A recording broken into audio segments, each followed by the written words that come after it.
Fala pessoal, continuando aí em cinética química dentro ainda aí do capítulo 3, claro, a gente está na aula de número 2 e a gente vai hoje falar de uma temática dentro de cinética que ela é bem interessante, ela aparece bastante no vestibular e é a parte de lei da velocidade. Lembrando que na aula passada a gente estudou o que era a cinética química, né? Quais eram os fatores para que uma reação ela acontecesse, quais são os fatores que mexem aí, que alteram a velocidade e o que vem a ser aí a velocidade média. Aprendemos a calcular a velocidade média. Na aula de hoje, a gente vai aprender então a calcular a velocidade instantânea, que é um dos nomes dados aí à velocidade de lei que a gente vai ver agora, tá? Então, se liga só. Quando a gente trabalha a questão da cinética química como um todo, a gente já percebeu que a ideia é calcular a velocidade ou observar os fatores que influenciam essa velocidade. Tudo bem. Agora, velocidade média, que foi o que a gente viu na aula passada, a forma de cálculo e tudo mais, ela é uma velocidade que é uma média, né? Que calcula dependendo da variação de quantidade sobre uma variação de tempo. Só que assim como na física, que existe a velocidade média, que dá essa ideia, essa média, né, de variações, existe também a chamada velocidade instantânea. E o que é a velocidade instantânea?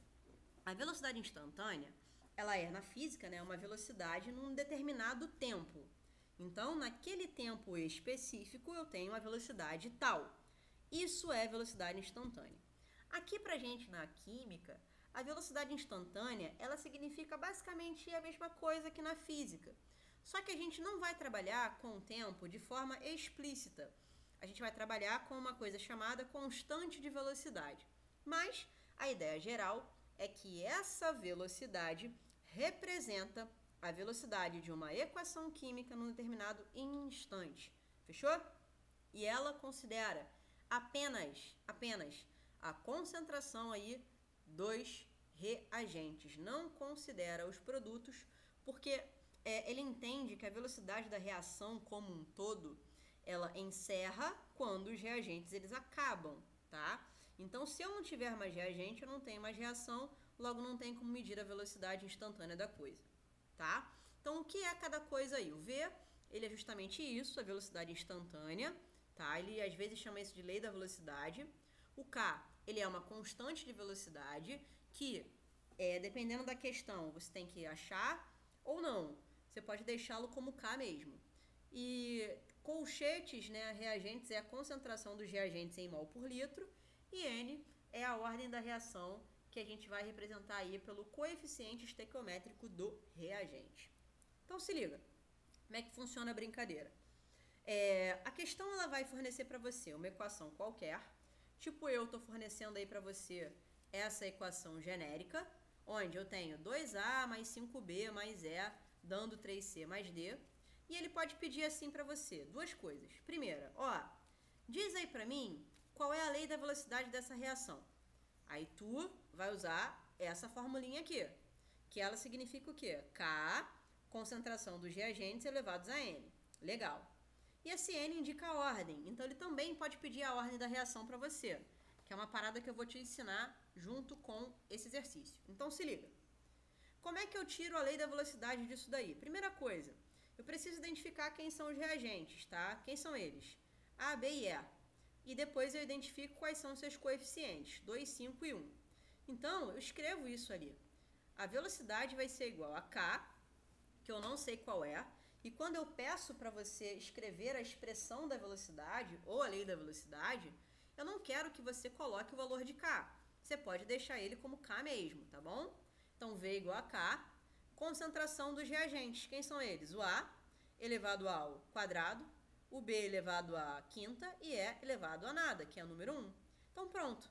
Essa é a lei da velocidade que representa a equação que eu coloquei para vocês ao lado. Se ele perguntar para você qual é a ordem da reação, lembra, vamos voltar aqui. A ordem da reação é justamente o númerozinho que está elevado ao colchete. Aqui eu tenho 3 colchetes, né? Então a ordem da reação vai considerar esses 3. Então ela vai ser 2 mais 5 mais 1, que vai dar 8. Então, a ordem da reação como um todo, ela vale 8. Agora, e se a questão pedir para você assim, qual é a ordem da reação em relação a B? Aí é a ordem de B, que vale 5. Aí, se ele perguntar qual é a ordem em relação a A, aí é a ordem só de A, que vale 2. Então, pegou a ideia? Ordem da reação inteira é o somatório dos coeficientes, dos expoentes aqui, e a ordem de cada um é o coeficiente que eles carregam. Tudo bem?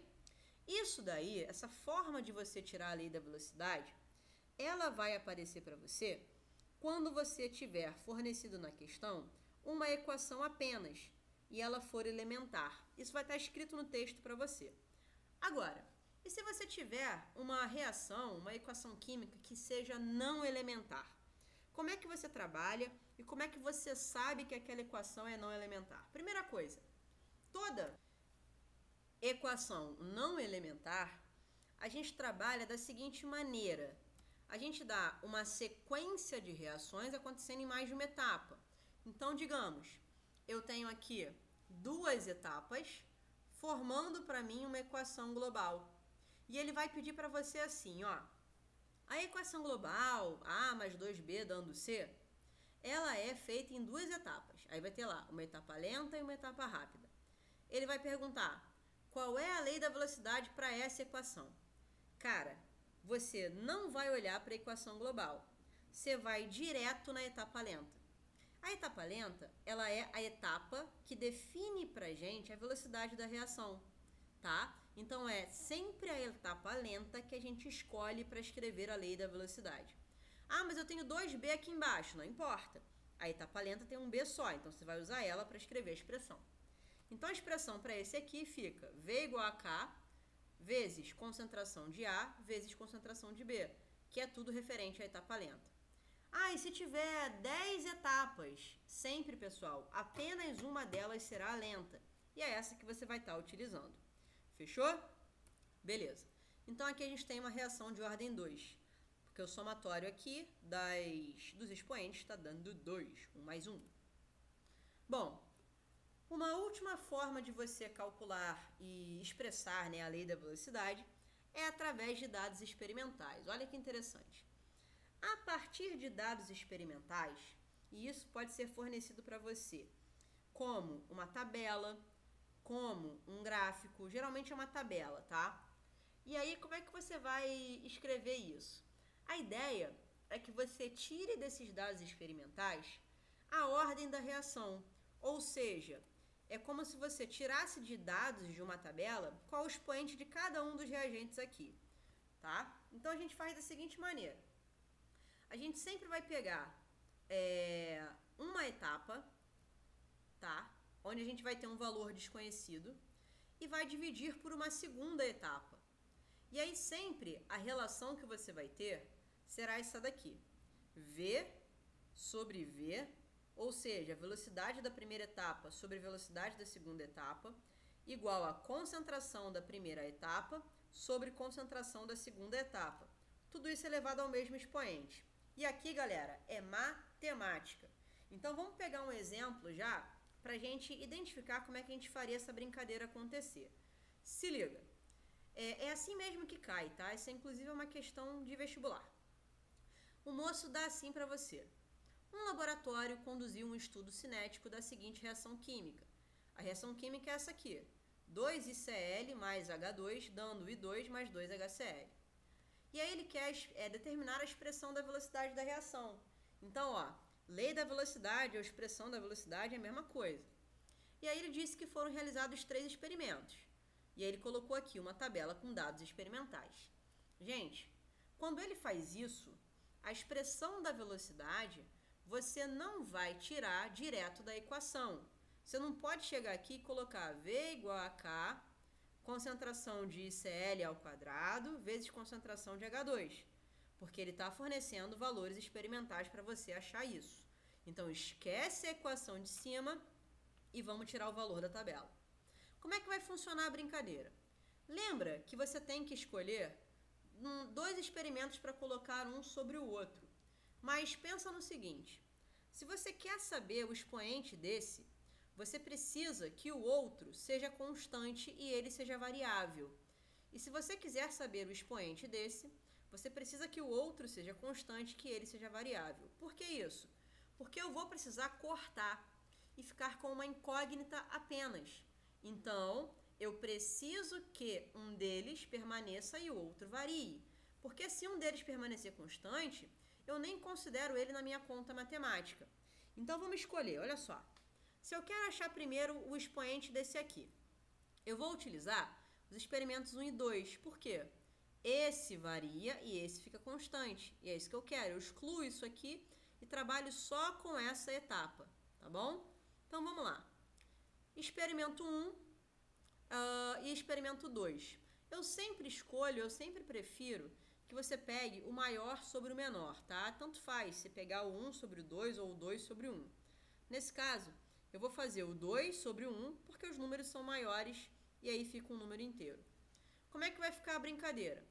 V2, que vale 4 vezes 10 a menos 5, igual a 3 elevado a x, sobre V1, que é 2 vezes 10 a menos 5, igual a 1,5 elevado a x. Agora a gente corta tudo. Corta 10 a menos 5 com 10 a menos 5, corta 4 com 2, vai sobrar 2. E corta 3 com 1,5. Então, vai ficar, aqui sobra 2 e aqui 3 dividido por 1,5 também dá 2, elevado a x, que sobrou lá de cima. Como é que a gente resolve isso matematicamente falando? Quando a gente tem isso acontecendo, uma mesma base, a gente corta a base e iguala os expoentes. Então, se aqui é 2 elevado a 1, cortando as bases, eu tenho x igual a 1. Achamos o primeiro expoente de quem? Do ICL. Agora, para achar o expoente do H2, ele tem que variar e o ICL tem que ficar constante, ó. Repara no 1 e no 3. É esse que a gente vai pegar. Vamos pegar, então, o 3 sobre o 1, porque é maior sobre menor. Repara que os números são iguais, vai dar a mesma coisa. Então, V3, que é 4 vezes 10 a menos 5, igual a 3, agora eu estou no H2, elevado a x, sobre 2 vezes 10 a menos 5, né, igual a 1,5 elevado a x. Cortando todo mundo, eu vou achar a mesma coisa, x igual a 1. Com isso, eu achei que para o ICL vale 1 e para o H2 também vale 1. Então, qual o gabarito? V igual a K, ICL, vezes H2, letra A. Tá bom? Tentem fazer aí, então, na página 15, as questões 1 e 4. E aí a gente tira as dúvidas na outra semana, tá? Um beijo, gente, e até semana que vem. Tchau!